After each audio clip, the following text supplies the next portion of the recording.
I was sitting in a high-end steakhouse in D.C. last week, the kind of place where the wine is aged longer than most tech startups, and the air smells like expensive leather and quiet confidence. At the table next to me, a lobbyist was practically radiant. He was clinking glasses with a group of colleagues, celebrating a massive new legislative win. To him, the trillions of dollars being moved through the federal budget were just numbers on a scoreboard, proof that the machine was still humming. He kept checking a digital ticker on his phone, saw the markets were green, and ordered another round of $400 scotch with a smirk that said the party would never end. He was living in the high summer of the virtual world, where credit is infinite and the Federal Reserve is a magic wand. But then the waiter arrived. He didn't have the scotch. Instead, he had this look of genuine panicked confusion. He leaned in and whispered that their primary steak supplier had just refused their latest credit payment. They weren't accepting the restaurant's corporate line anymore. They were demanding immediate physical settlement in a different asset class. Right at that moment, the lobbyist's phone buzzed with a breaking news alert. Gold had just cleared $5,200. The silence that hit that table was deafening. The giddy excitement evaporated in a heartbeat, replaced by a gray, hollow-eyed stare. It was the look of a man who suddenly realized that his entire portfolio, his entire world, was built on a stack of IOUs that the rest of the planet had decided to stop honoring. He started frantically scrolling, looking for an economic data point, a Fed statement, anything to prove the old logic still held. But the math was finally refusing to lie. That moment wasn't just a market fluctuation, it was a funeral. We are witnessing the physical autopsy of the dollar. It is the moment the monetary phantom finally met its physical reckoning, revealing a West that traded its industrial heart for financial parasitism. While we were busy perfecting the art of the speculative bubble, a new Eurasian order was quietly anchoring itself in the unforgiving reality of resources and production. Why did the virtual empire fail so spectacularly? And why is the rise of gold not just a price spike, but the ultimate vote of no confidence in a dying civilization? Wow, that's a powerful way to frame it. The imagery is incredibly stark. But, I have to pull back from the ledge just for a second. Go for it. We've heard death of the dollar stories for, 20 years now? Every single time there's a debt ceiling fight, or every time gold ticks up a few $100, you hear the screams about the end of the world. Right. It becomes the background noise after a while. Exactly. And yet the dollar is still the global reserve currency. It's still, in many ways, at record highs against the euro. So I guess before we declare this an autopsy, we really have to ask, is that lobbyist in the State House, is he actually seeing a real structural break in the system, or is this just another panic cycle? Another Tuesday in the markets. Right, because if we're going to make the claim that the virtual empire is failing, we need to go beyond the sentiment, beyond that hollow-eyed stare, and look at the actual mechanics, what's happening in the plumbing. That is a fair point. We can't just run on vibes, even if the vibes in that DC restaurant were, absolutely apocalyptic. But when you dig into the material we've pulled for this deep dive, it really does seem like there's a shift in the plumbing of the global economy, something we haven't quite seen before. A different kind of shift. Yeah. It feels less like a cycle and more like a collision between two completely different operating systems. You have what we're calling the paper empire. Financialization, derivatives, credit scores, all that abstract stuff. The world of the lobbyist's stock ticker. Exactly. And that world is crashing headfirst into the real economy. Commodities, production, actual physical atoms. And that distinction, paper versus atoms, that is absolutely the correct lens for this. The autopsy metaphor you opened with, it works. Not because the dollar is going to vanish tomorrow, but because the very mechanism that gave it value for the last 80 years is being inverted. What do you mean by inverted? Well, for our entire lifetimes, financial engineering could command physical resources. It was the rule. You could print money or create credit, and you could buy oil, you could buy copper, you could buy anything. The paper commanded the atoms. But what we're seeing now, and this is based on reports from the Shanghai Futures Exchange, analysis of the BRICS unit currency pilot, it's that physical resources are starting to command finance. The atoms are telling the paper what to do. So the dog isn't just wagging the tail anymore. The tail has gotten up and walked out of the building. In a sense, yes. I mean, look at the stack of documents we're working from here. We've got white papers on this new BRICS currency architecture. We have technical data on the Shanghai energy contracts, and we have strategic analysis from people like Zoltan Posar. People deep inside the system. Deep inside. And they aren't talking about a recession. They're not talking about a market correction. They're talking about a fundamental revaluation of what constitutes wealth itself. Let's dig right into that revaluation, because it's one thing to say commodities matter, but if you look at the screens, the Western market doesn't seem to reflect that reality yet, or at least not fully. It's a lagging indicator. The price you see on the screen is the last thing to change, not the first. Okay, so let's get into the first thing that's changing. I was reading this incredibly detailed account of a project manager. He's working in a high-tech industrial park in Ningbo, China. And this guy's entire professional existence, his whole job, is defined by this strategic decoupling of critical mineral supply chains from Western financial markets. He's on the front lines of this collision. He is the collision. His daily job is securing rare earth supply chains, specifically for electric vehicle batteries. He talks about how for years he'd watch Western traders on their screens in London and New York bidding on futures, these, digital promises of minerals that hadn't even been mined yet. Pixels on a screen representing a ton of lithium. Exactly. But his reality is so fundamentally different. He's not trading pixels. He's not hedging bets for a quarterly bonus. He is physically overseeing the arrival of actual shipments of minerals secured through decades-long state-to-state contracts. So while the West is trading the promise, he's taking delivery of the real thing. And he makes this point that while Western markets are thrown into chaos when a spreadsheet has an error or a bank has a liquidity problem, he's walking through warehouses filled with actual, heavy, non-printable wealth. You can't just type this stuff into existence. Right. It really forces you to think of this shift in power. You start to realize that the West's claim to industrial supremacy was built on this house of cards of speculative debt. Meanwhile, this man is standing on a foundation of physical elements, lithium, cobalt, copper, that the modern world literally cannot live without. It's a profound shift from what he calls the illusion of wealth to the reality of atoms. That Ningbo example is perfect because it gets right to the heart of the mechanism. It explains the disconnect. You mentioned he watches traders in London and New York. He's watching the COMEX, the Commodity Exchange in New York, or the LBMA, the London Bullion Market Association. And to understand why his reality is so different, you have to explain how those Western markets actually function. So it's not as simple as just buying and selling stuff. Not even close. They're built on concepts like unallocated accounts and, more importantly, paper futures. Okay, define that for us. When I go on my trading app and I buy a silver future on the COMEX, am I not buying silver? In the vast, vast majority of cases, absolutely not. You are buying a contract that gives you financial exposure to the price of silver. It's a derivative, a bet. And here's where it gets really messy, where the illusion is created. Banks and financial institutions engage in something called rehypothecation. Rehypothecation, that sounds like a deliberately complicated word, a legal loophole. It is the absolute bedrock of modern finance. And it's not that complicated if you use an analogy. Imagine you go to a theater and you check your coat. You get a little paper ticket. That ticket represents one coat. One ticket, one coat. Simple. Now imagine the coat check guy is a Wall Street bank.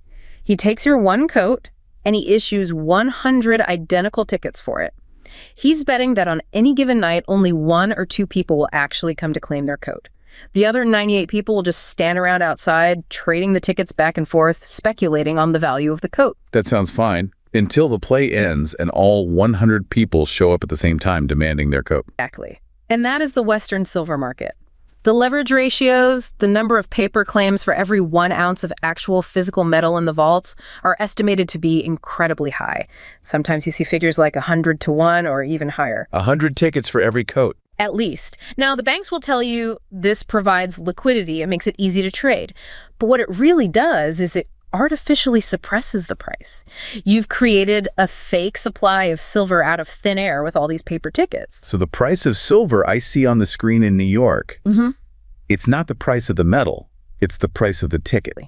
And that brings us back to the manager in Ningbo. He doesn't want the ticket. He couldn't care less about the ticket. He wants the coat. He needs the physical metal to build his EV batteries. So he is bypassing that entire paper market in London and New York. And that's creating the split you mentioned. The two prices phenomenon. We are seeing data, real-time data, where the spot price in New York might be, let's say, $30 an ounce. But if you want actual physical delivery in Shanghai or Mumbai, if you want the bar in your hand, not the paper promise, you're paying a massive premium. So massive. We've seen reports of $10 or more over the spot price, a 30 or 40% premium just to get the real thing. That breaks a fundamental law of economics. If there's a $10 difference between two markets, why isn't every trader on Wall Street buying the cheap paper silver in New York, demanding delivery, and shipping it to Shanghai to sell for a huge profit? That's free money. That's arbitrage. You would think so, wouldn't you? It's the first thing you learn in Econ 101. But you can't arbitrage it if the metal physically isn't there to be delivered. The game is rigged. What do you mean? The COMEX and the LBMA have very strict rules and limits on taking physical delivery.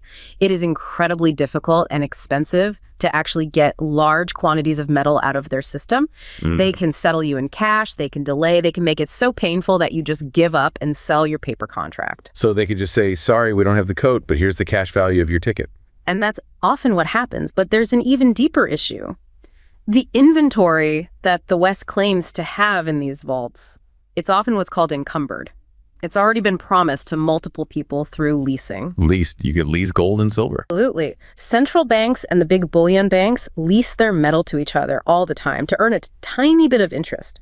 So that 1 bar of silver might be on the balance sheet of Bank A, but it's physically leased to Bank B, who then sold a future against it to hedge fund C. It's a hall of mirrors. And the Ningbo manager just wants to walk in, grab the real bar, and leave the building. And when he does that, that entire chain of paper claims behind that 1 bar collapses. Someone is left holding a worthless ticket. Which explains this concept I've been reading about, the quiet disappearance. That's the term analysts are using. Industrial demand for solar panels, for the EV batteries the Ningbo manager is building, for electronics. It's what economists call inelastic. Meaning you have to have it. There's no substitute. Right. You cannot build a solar panel without silver. It's not optional. And here's the kicker. You can't print silver. A mine is a mine. It has a physical limit. So as the East, led by industrial powerhouses, drains the actual physical inventory from the global system, the Western paper market becomes more and more detached from reality. It becomes a pure casino. A casino with no cash in the vault. And this is the critical point. The West is playing poker with chips that have no cash backing them, while the East is quietly and methodically taking the actual furniture out of the casino. And eventually, the casino runs out of furniture to sell. And that is the moment the price resets. It doesn't just go up by 10%, it could go up by multiples overnight. Because suddenly, in that moment of crisis, the price has to reflect the scarcity of the physical reality, not the abundance of the paper illusion. This all leads to a really fundamental question, though. It's about who sets the price. Because right now, today, we all still look at the dollar price on the screen from New York or London. If China and others in the East are doing all this physical buying, why aren't they the ones setting the price? That's the billion-dollar question, and the answer is they are starting to. This is the whole shift in the center of gravity for what we call price discovery. For 50, 60 years, the price of everything important, oil, copper, gold, you name it, was discovered in London or New York. It was a function of Western liquidity and Western banks. And Western high-frequency algorithms and derivative structures. The price was often a financial signal, completely detached from the physical supply and demand on the ground. But look at what's happening now with the Shanghai Futures Exchange, the SHFE, and the Shanghai International Energy Exchange, the INE. This is the whole petroleum concept, right? I've heard about it, but the skeptical take is always that it's a fringe thing, that it isn't seeing real volume. That was the take 5 years ago. It's not true anymore. China launched crude oil futures that are denominated in their own currency, the yuan. And at first, yeah, Western analysts laughed. They all said, nobody wants yuan. It's a trapped currency. You can't take it out of China easily. So why would anyone sell their oil for it? A valid criticism. It was. But they introduced an ingenious mechanism to solve that exact problem. Which is what? Direct convertibility into gold. It's a game changer. You, as an oil producer, can sell your oil on the Shanghai Exchange, get paid in yuan, and if you don't want to hold those yuan for whatever reason. Because you're worried about capital controls or devaluation? Exactly. You can immediately, on the same day, convert that yuan into physical gold on the Shanghai Gold Exchange and have it custodied for you right there. Effectively, it's a gold for oil trade. The yuan is just acting as a momentary middleman, like a 2-second pass-through. You've got it. That's exactly what it is. It completely bypasses the US dollar. It bypasses the SWIFT messaging system. And critically, it bypasses the risk of US sanctions. Right. If you're a producer like Iran or Russia, or frankly, even a neutral party like Saudi Arabia or Brazil that doesn't want to be caught in the crossfire, this is incredibly attractive. It's a lifeline. You get paid in a timeless, hard asset gold, rather than a currency that can be frozen overnight by a decision made in the U.S. Treasury Department. This moves us perfectly from financial sovereignty, from just hoarding gold and silver, into the next phase. Because accumulating wealth is one thing, but you have to do something with it. You have to build your economy. Right. It's not about just sitting on a pile of gold like a dragon. It's about translating that wealth into productive capacity. And this brings us to the second major narrative we have to analyze today. It's the stark difference between Western-style stimulus and what's being called state capacity. And I want to bring in another account here that just crystallizes this difference so perfectly. It's from a young engineer, and he's working on the expansion of the high-speed rail network. This is the line connecting Southeast Asian hubs like Vientiane in Laos all the way into inland China. The Belt and Road Initiative in action. Exactly. And he compared his life and his work to that of his cousins in the West. It was just a brutal comparison. He talked about how the Western stimulus checks, the trillions of dollars we all printed during and after the pandemic, they were often just swallowed by inflation, or they went to pay off credit card debt. They disappeared into the ether. A sugar high with no lasting nutritional value. Whereas for him, every single yuan invested in his project was transformed into something real, into steel, into speed, into concrete and connectivity.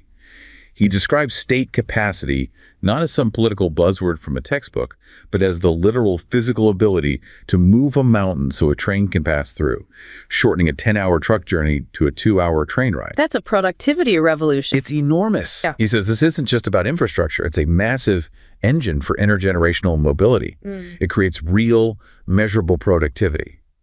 And when you look at that, it's hard not to verify that model when you see the results. I mean, investigating the comparative return on investment between these massive state-led Asian projects and Western stimulus spending is just, it's eye-opening. The former translates directly into measurable increases in national productivity, validating this whole state capacity model against the backdrop of our debt accumulation. The core economic concept here is something called surplus capital recycling.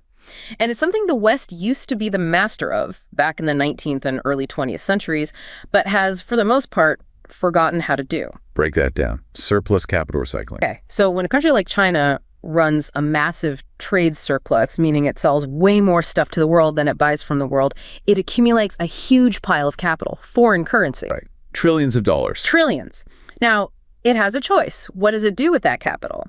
For a long time, its main choice was to recycle that capital into financial assets, specifically buying U.S. Treasury bonds. So they were funding our deficit spending. They were lending us back the money we sent them for their goods. They were. It was a neat symbiotic loop for a while. But that engineer's story shows the pivot. They are now increasingly choosing the second option, recycling that surplus into real physical assets, into domestic and international infrastructure. Instead of buying our paper, they're building their own railroads. And ports and power grids and fiber optic cables. When you build a high-speed rail line from Kunming in southern China to Vientiane in Laos, you are doing something very specific and very powerful to the economy. You are lowering the friction of trade. You're greasing the wheels of commerce. You're making it cheaper and faster to move goods and people. And that has what economists call a multiplier effect. Let's compare that to Western stimulus, specifically consumption-based stimulus like sending out checks. The multiplier there is often very low, sometimes less than 1. Meaning for every dollar you put in, you get less than $1 of economic growth out. You give someone $1,000, they might use it to buy a new TV that was made abroad. The money immediately leaves your domestic economy, and all you're left with is a bit of inflation. But if you spend $1 billion on a new rail line, first you employ steel workers, engineers, concrete pourers, that money circulates. Then, once the line is open, new businesses spring up all along the route. Farmers can get their produce to a major market in 2 hours instead of 2 days, meaning less spoilage and higher profits.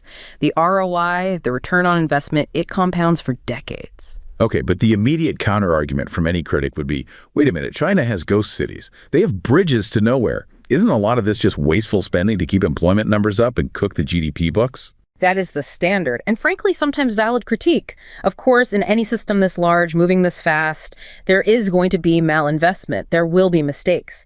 But you have to look past the individual anecdotes of a failed project and look at the macro data, look at the map, the connectivity they have built, the sheer tonnage of freight that can now move across the Eurasian landmass without ever touching a ship is creating a new unified economic bloc.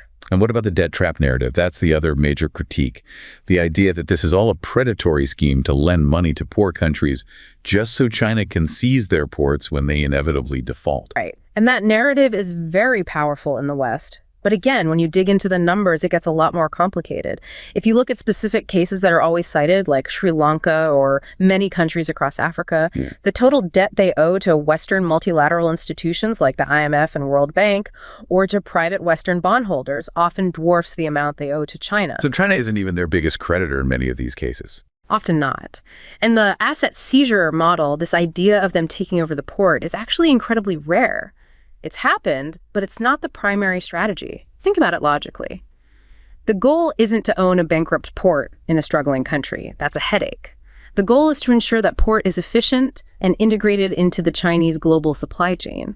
It's about ensuring the smooth flow of goods. It's a strategy based on volume and logistics, not foreclosure. So if we go back to that engineer, he's not just laying track for a single train. He's laying down the circuit board for a new global economic system, one where Southeast Asia can plug directly into the Chinese industrial core. And in doing so, they can effectively exclude the West from that particular loop of trade. Or maybe not exclude, but make the West irrelevant to that specific transaction. If Laos can trade with China via high-speed rail, they don't need maritime insurance from a firm in London. They don't need the U.S. Navy to protect the shipping lanes in the South China Sea. And most importantly, they don't need U.S. dollars to settle the trade. It always comes back to the dollar, doesn't it? You can build the rail line, you can mine the silver, you can have the physical goods. But if the final invoice is settled in dollars, you are still, fundamentally, playing in the old system. Which brings us to the final and maybe most important piece of the puzzle, the financial architecture. You have the new hardware, the ports and rails. Now you need the new software to run on it. And this is where the story of the veteran commodities trader in the Middle East is so telling. This narrative, it feels like it's straight from the future. It details the emerging architecture of these non-dollar trade settlement systems. This trader, he's been in the business for decades. He's now settling massive energy contracts not in dollars, but in a new system that is increasingly tethered to gold and baskets of local currencies. He's living the transition. He is. He describes the petrodollar, the system that has dominated his entire career, not as some permanent law of nature, but as a ghost that is finally visibly fading. For him, this shift to gold-backed settlement isn't some ideological rebellion against the West. He's not a politician. He's a trader. For him, it's a pragmatic return to what he calls mathematical truth. I love that phrase. It's perfect, isn't it? He says he no longer trusts abstract sovereign debt that can be frozen or devalued at the whim of a distant central bank. Instead, he looks at the physical weight of gold, a commodity that represents real-world sovereignty. The market's shift toward real economy sovereignty is undeniable in his story. He's basically confirming the autopsy we started with. People are starting to trust things you can weigh and burn over things that you can print. That phrase, mathematical truth, is absolutely key. Because he is making a critical distinction, one that the strategist Zoltan Pasar has been writing about extensively. He's distinguishing between inside money and outside money. Okay, let's break that down. Inside versus outside money. What's the difference? Think of inside money as chips in a casino. The little plastic chip only has value because the casino says it does. It is fundamentally a liability of the casino. If the casino goes bankrupt, or if the pit boss decides he doesn't like you and kicks you out, those chips in your pocket become worthless pieces of plastic. And the US dollar is inside money. The US dollar is the ultimate form of inside money. Legally speaking, it is a liability of the Federal Reserve. A US Treasury bond is an IOU from the US government. It's all based on a promise. So what is outside money? Outside money is an asset that is not our promise. Gold is the classic example. If the casino burns to the ground, the gold watch on your wrist is still a gold watch. It has intrinsic value. Physical oil is outside money. A ton of copper is outside money. And the trader in the Middle East is moving his business from inside money to outside money because he saw what happened to the chips recently. He saw the weaponization catalyst. That's the term for it.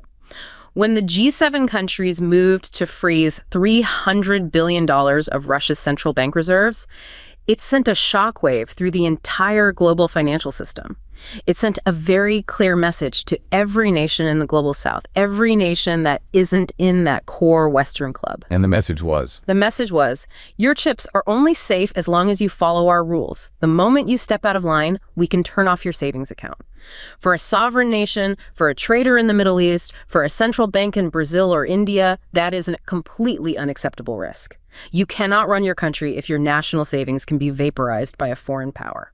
So they need a new chip, a new kind of money, one that the casino doesn't own or control. Tell me about this unit. So the unit is the working title for the common trade currency being developed by the BRICS nations. And the proposal for it is radically different from the euro or the dollar. It is designed from the ground up to be anchored to the real economy. Anchored to what specifically? The white papers we've seen suggest a basket composed of 40% physical gold and 60% of the BRICS own currencies. The Brazilian real, the Russian ruble, the Indian rupee, the Chinese yuan, and the South African rand. 40% gold. That's a massive anchor. That's almost a return to a gold standard. It's a hybrid, but yes. That 40% gold component creates a hard floor under the currency's value. It means the currency cannot be debased into oblivion through endless printing because nearly half of its value is tied directly to a physical, scarce metal. This is the ultimate example of commodity encumbrance. The money is encumbered by, it's tied to, a real commodity. It's not just pure fiat. But that raises a huge question of governance. Who manages that? Who decides the interest rates? Who decides how much of it to create? The moment you put a human committee in charge, you end up with politics again. Brazil will want one thing, China another. And that is where the most futuristic and maybe most controversial part of the proposal comes in, the concept of an AI CEO. Okay, now this sounds like science fiction. You're talking about a robot central banker. Not a walking, talking robot. Think of it more as a sophisticated, transparent, algorithmic smart contract. It's like Bitcoin's difficulty adjustment, which is pure code, but applied to a multi-asset reserve basket. The entire point is to remove human emotional and political bias from monetary policy. So how would it work? The algorithm would automatically rebalance the basket based on preset, publicly known rules. It would look at the real-time market value of the underlying currencies and the gold. If, say, the ruble crashes due to some geopolitical event, the algorithm automatically adjusts the weighting to maintain the overall stability of the unit. There's no emergency late-night meeting in Washington or Brussels. The code just executes. It's a trustless system. You don't have to trust Putin or Modi or Xi. You just have to trust the math and the code and the audits of the gold vaults. That's the entire philosophy behind it. And it's crucial to understand this isn't designed for you to go buy a carton of milk at the grocery store. This is a wholesale currency. It's designed for settling large trade balances between nations and their state-owned enterprises. If India buys a tanker of oil from Russia, they can settle the payment in the unit. And in that transaction, the dollar is completely bypassed. SWIFT is bypassed. The entire Western banking system is irrelevant. And that is why this unit discussion, even as a prototype, is so existentially dangerous to the current status quo. It's not just another competitor currency like the euro. It's a complete exit ramp from the dollar system. It effectively destroys what's called the exorbitant privilege. It's a direct assault on it. The United States has been able to run massive, persistent trade and budget deficits for decades for one simple reason. The rest of the world had to hold dollars to participate in global trade. If they have a viable alternative, if they don't have to hold dollars anymore, then they won't have to buy U.S. Treasury bonds to park those dollars. And if they stop buying our treasuries, who funds the U.S. government spending? The Federal Reserve has to step in and print the money. And that leads directly to domestic inflation, which leads us all the way back to the lobbyist in the steakhouse seeing the price of his scotch double. It is all connected. The loss of the dollar's reserve status abroad means a lower standard of living at home. This all seems to be forcing a new geopolitical alignment. If you're building this entirely new system, new hardware, new software, you need partners. You need friends. And it feels like the new lines on the map are being drawn not by old ideologies like democracy versus autocracy, but by something much more primal: resource needs. The analysis from places like Chatham House calls this a new era of unconventional alliances. The old Cold War map is useless. The new map is much simpler. It's resource producers versus resource consumers. It's the real economy nations versus the financial economy nations. That's a stark way to put it. And look at it from the perspective of the global south. The narrative we see emerging there is incredibly pragmatic. They look at the BRICS, particularly China, and they see an offer of developmental aid in the form of ports, rails, and power plants, tangible assets that increase their productive capacity. Then they look at the West, and they see offers of debt, often with high interest rates and lots of strings attached, coupled with what they perceive as lectures on governance or ESG standards or human rights. There's that quote I've seen circulating more and more. I think it's from an African leader who said, "When China comes to our country, we get a hospital. When the West comes, we get a lecture." It's a brutal, simplistic assessment, but it reflects a genuine sentiment on the ground.